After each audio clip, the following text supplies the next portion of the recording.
Hey everybody, it is day 2 of our 12 days of Christmas fun, and today I'm going to teach you a layout using your scraps.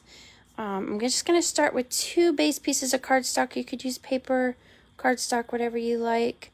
Well, you only need 1 really. I used 2 because I did my mats with it.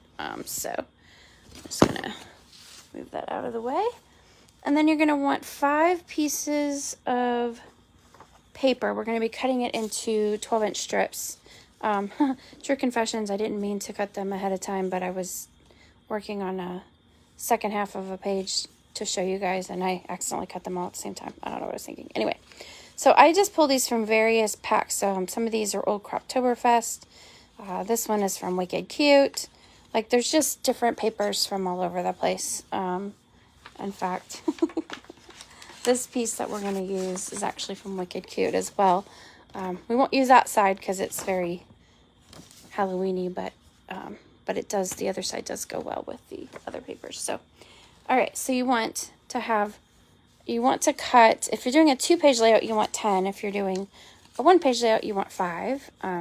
So you want to cut 5 1x12-inch strips, and they can be the back sides of each other. You just want to make sure you have a total of 5 for each side of the page.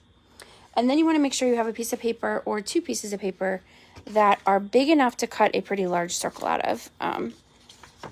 So this is going to be using up your scraps, and I'm going to show you some fun things you can do with it. All right, so you're going to cut your 5 1x12-inch strips and set those to the side for a minute. My husband is currently keeping my cat in his arms so that he won't come flying over here, because he loves to do this, especially when I'm working. All right, so you want 5 1x12s, and then you want your number 2 circle, and we're going to be using the outside this time. Yesterday we used the inside, and we want the red blade again, but this time on the outside. So we are going to cut a circle. You want to cut 2 circles if you're doing a 2-page layout. So you want to give yourself enough space that you have enough room to do this. And then I'm going to show you a couple tricks with our amazing trimmer. So let me just see if I can do this without it being all weird because it's on an angle. Okay, so there's that. So I've cut a circle for that, and then I cut just some strips of 4-inch strips, and I cut a couple of the strips into squares and a couple into 4x6s to make my mats, but you can wait on your mats until later. All right, so I'm done with this. I'm actually going to go put this away. Hi, Michelle. And I can't see comments for some reason when I'm on this, so unfortunately, if you need me to repeat something or try to back the camera up, this is as like I can't even get the whole thing because I'm on my phone. So unfortunately, I won't know if you say anything to me. But, okay, so I've got these bits and I've got my strips, and then I'm just gonna take my 12-inch piece of paper. And let's see if I can back this up a little bit. I'm going to try moving this back so there's more room. Let's see if this works. Oh, this is as good as we're going to get on here. Okay. Anyway, you want to put it all the way on your mat. Mine is not, because otherwise you can't see it. But what you want to do is you want to lay these out in the center. And if you look at my 5 pieces here, I've got some that are more solid colored. Like, yes, they have a pattern, but they're more solid. And then I've got some that are really patterny, right? So you don't want to put your really patterned papers together. Also, I want to keep in mind my circle and what pattern is on that. So I don't want these to all be up against each other because it just doesn't even it out. So, by the way, this idea came from my friend Bev, who's another advisor.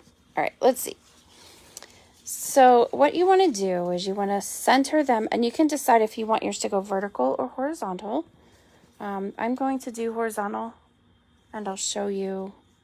Actually, I might do vertical just because it's easier for me to do it on camera that way, but I'll turn it. So, all right. So here's what I'm going to do. I'm going to try to separate a solid with a busy piece, and then a busy piece and a solid. So like this. So I don't want two solids together, so I'm going to move this over here. And I think I like that. Yeah, I think I do. Okay. So here's what I'm going to do. I'm actually going to find my center one, which would be this piece. I'm going to put my adhesive on, so I'm just going to do that. If you're not sure about direction and all that, probably should have used Repo tape because, oh, good thing I have a backup because I just ran out of tape. So let me switch that out real quick. That's why I love our tape runner. It's just open it, take one out, pop it in, and done. Okay. All right, so what you want to do is you want to lay it on your mat, and of course yours will be along the bottom. Mine just isn't because I can't see it. And you want to put it halfway. This is the 6-inch mark right here. So you want to just stick it on there halfway between the 6 and the 7 so that it's, oh boy, I can't even this out. Hold on. Let me lift this up just for a second. This is really hard to do without being able to tell if I've got it on there straight. So I'm just going to set it there for a second, and then I'm going to even it out. All right, like that. And now that that piece is on straight, all the other pieces will be easier to do. So, okay, so I'm actually going to turn you at an angle a little bit so you can see. Sorry, my mess is over there and my husband's foot. Let me see if I can pull this back down a little. Nope, that's worse. There we go. All right. I'm going to set you guys like this so you can see it better. So all I'm going to do now is go back and glue all the pieces down in order. So I'm actually going to switch, I think, and do... All right. So these don't really have a direction, but I feel like, I don't know, they look straighter when they go that way, so I just turned them around, my little pine cones. And then next is this piece. So you can kind of tell on this side that it's wicked cute. And I could have used this side, but I like the solid part of the blue. Plus it's going to bring out some of the blue that's in the grid pattern from the Wicked Cute. So I'm just going to lay these on here. Wow, that wasn't straight at all. There we go. Wowie. Don't know what I did there. I'll fix that later. Magic of television. Just kidding. And then next I'll do this one on the other side. And you can see that's the back of this same piece of paper. So you just want to make sure you have, enough. If you're doing two sides, you want 4 inches. If you're using both sides of the paper and that kind of thing. So as long as it's 12 inches long, the rest pretty much works itself out. All right. And so, actually that would be pretty too. If I hadn't already just started putting glue on. All right, so that's the first part. So you just stick that down. So that's in the center of the page. And you can be horizontal, vertical. It's really up to you. Mine, I just did this direction, but I'm actually going to put it on the page like this. So let me go ahead and turn it. All right. I'm going to put you guys back the right direction now that my hands are free. All right, so let me show you the magic that is our trimmer. So we call this the magic circle. Doo-doo-doo-doo. All right.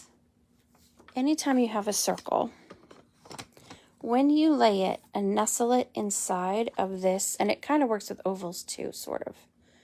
Anytime you lay it so that it's rested up against these two edges, it's butted up there, it's going to end up a straight half. So we want to cut the circle in half. So watch this.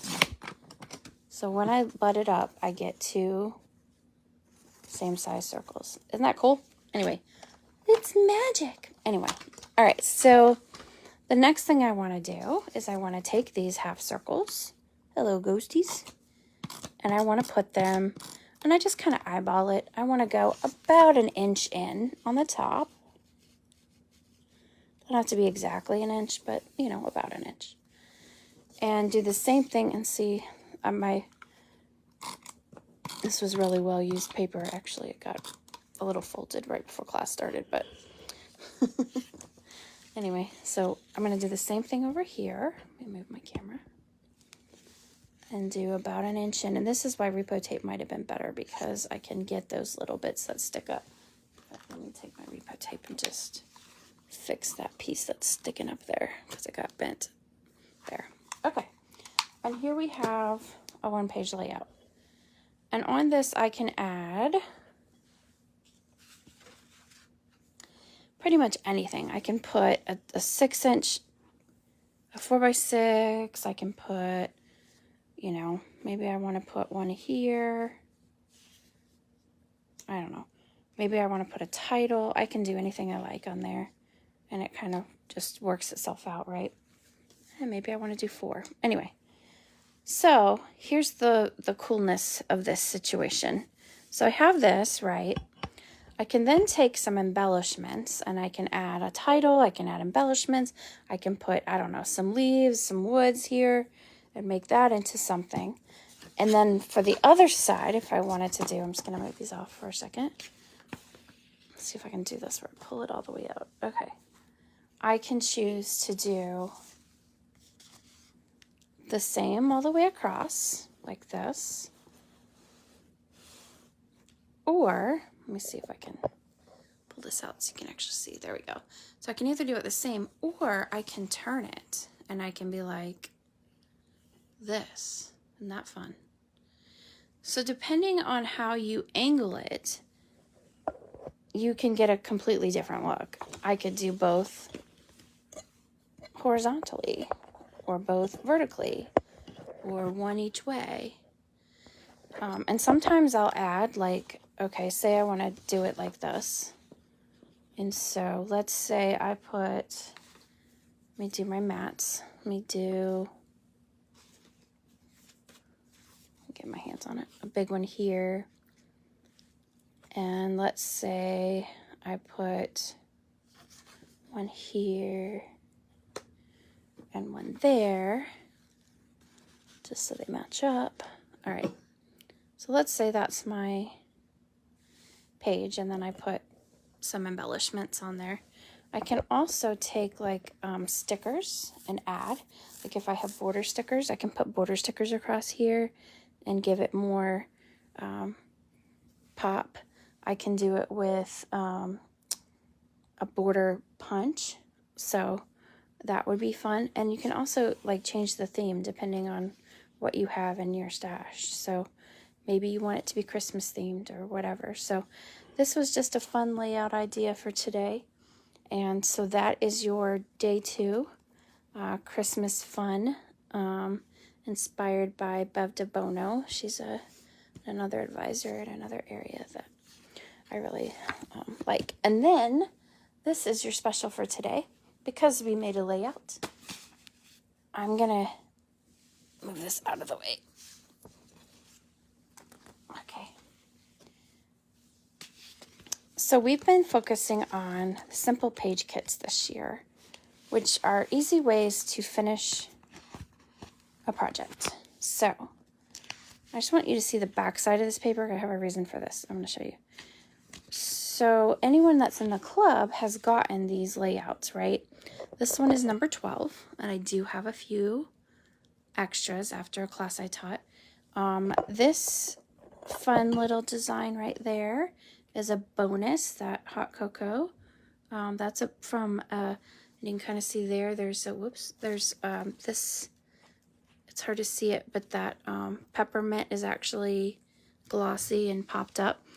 That is a special embellishment that only my club members have been able to get. So here's the deal. If you purchase any simple page kit, no, if you just, I don't have a lot. People have bought them all. Let me rephrase. If you purchase the December simple page kit, I will give you the embellishment for free. Now, it's only $5.50 for this page kit, so that's a really good deal. Here's the other thing. It literally has your cuts on the back, so all you do is cut it out. But let's say, again, this is the back of that paper. It's that plaid, right? So let's just say I don't want to make a layout. Let's say I want to make cards. Well, this is all stuff that you can use. I mean, look at that paper. Would make super cute Christmas cards. So you don't have to cut it the way it says, right? This is background paper, this whole piece right here. But again, the back is the plaid. So you get this pattern on the back all the way across. So you could totally easily turn this into cards. So, and you get the exclusive hot cocoa embellishment for doing that. So that is a special today, and I will see you guys tomorrow. Have fun. Remember, you have until the 25th or until supply runs out. So $5.50, not a bad price for that. And also, this is our calendar. I've turned it into a calendar for the year, like a year in review calendar. And so there will be a class in January where you will take all of the pages you have made and these extra pages. So like here's my calendar, right, for September or whatever. On the back side is orange. This will become a layout, and all your leftover stickers and such become parts of that book, and you will end up with a finished book. So that's a class you can sign up for in January. It will be a calendar class. So anyway, have fun, enjoy yourself, and have a nice evening, and I will talk to you later. Bye.